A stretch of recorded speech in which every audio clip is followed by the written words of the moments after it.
May the words of my mouth and meditations of my heart be always acceptable in your sight, O Lord, our strength and our Redeemer.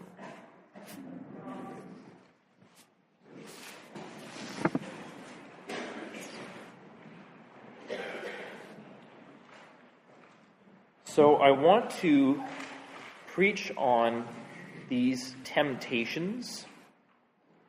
For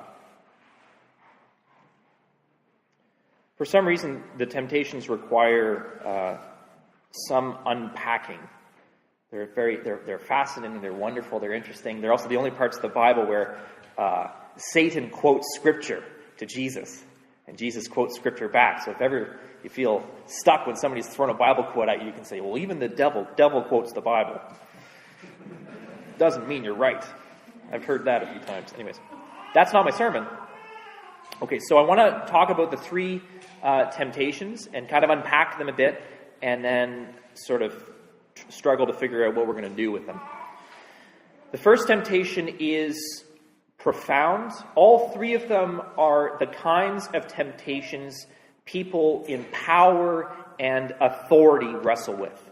They're perhaps strongest with kings and rulers, but the reality is we struggle with all these temptations for the most part whenever we have authority over somebody else. That could be authority over somebody who's vulnerable, as teachers, politicians, priests, ministers.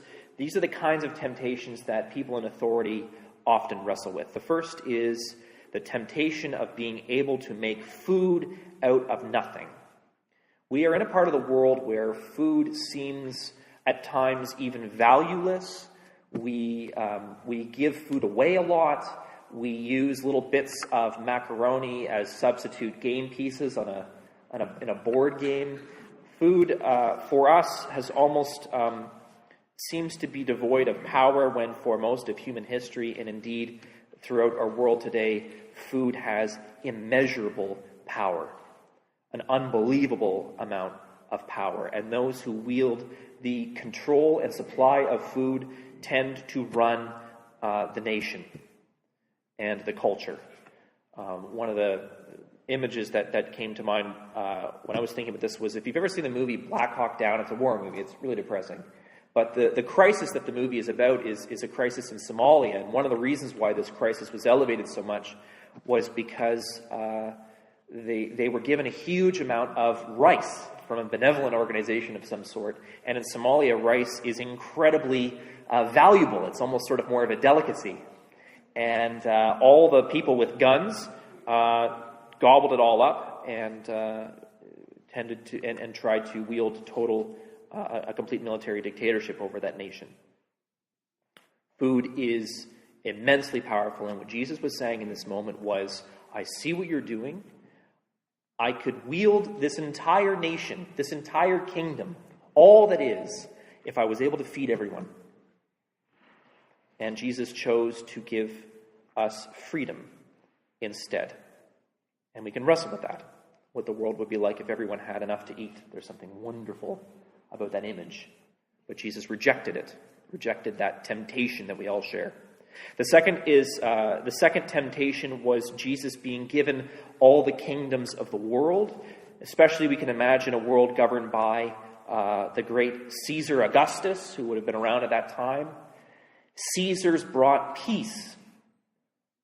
You look at the United States during the Civil War and post-Civil War. You look at the great kingdoms all underneath one king or queen. We tend to see as a society one solitary ruler over a vast land as bringing peace, bringing unity, bringing prosperity, bringing wealth. Satan was offering Jesus a peaceful world, and Jesus rejected this temptation. And finally, he takes Jesus to the pinnacle of the temple in Jerusalem. If the temple were still there, you can imagine, if you've ever seen the Vatican's St. Peter's Basilica, there's that massive courtyard area. Imagine my arms are the two arms of there's columns going on either side. And then there's this massive building structure at the end of the courtyard, and then there was a great pinnacle, and Jesus was standing on the top of that. The reason why this was significant is because all the great rabbis, temple priests, Pharisees, Sadducees, anybody in authority would have been milling around in the court square below. They'd be talking about things, all the things that courtly life would be about. They would all be there.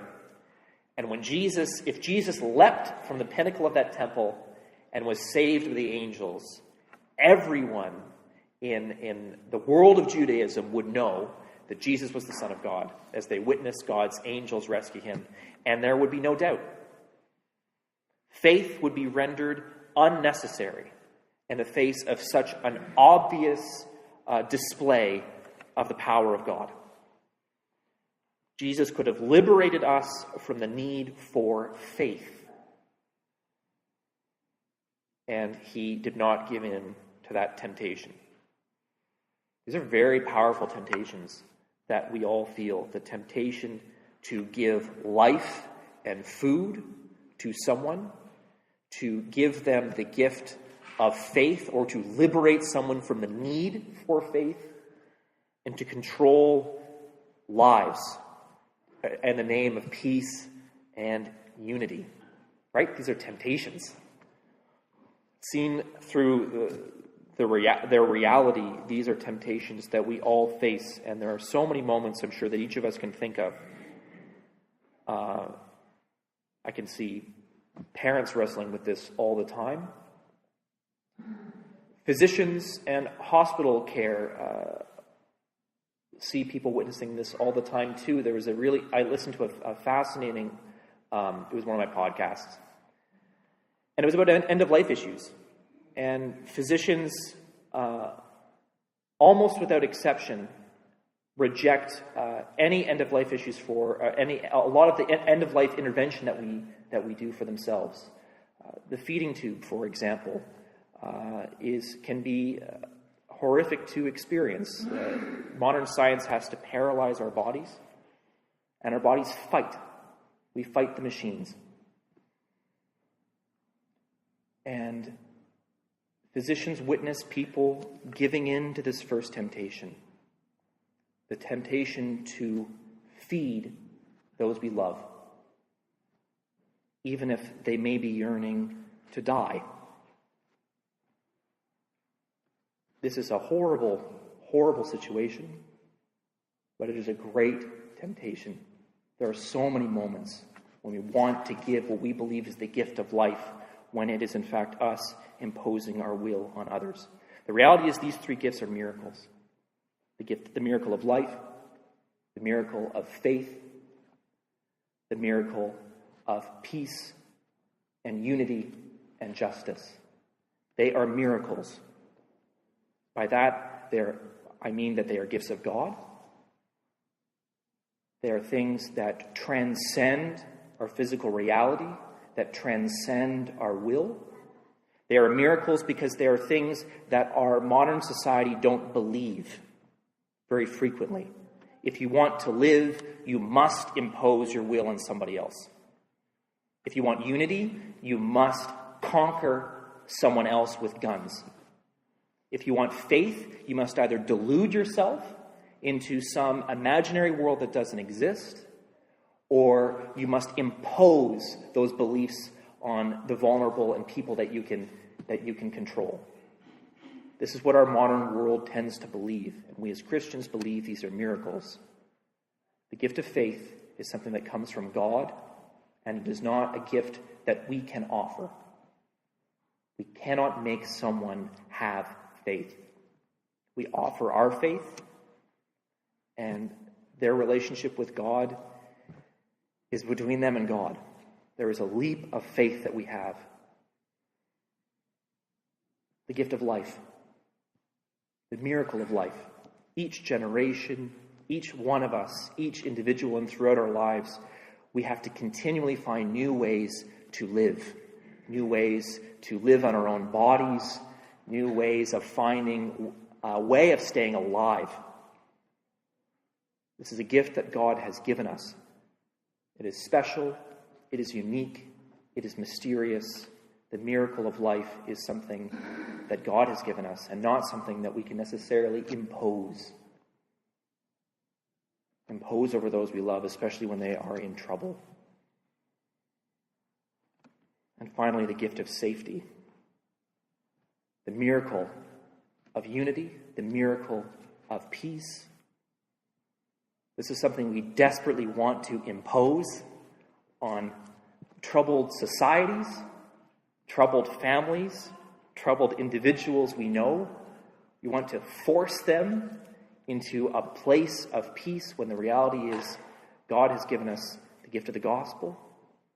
And very, very frequently, it is up to us, often as individuals struggling with God, to make our peace with the world.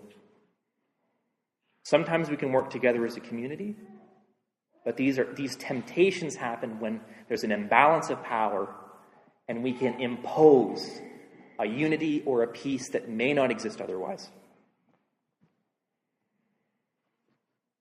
If you are uncomfortable with this sermon, be assured that in some respects I am as well, because Jesus seems to be,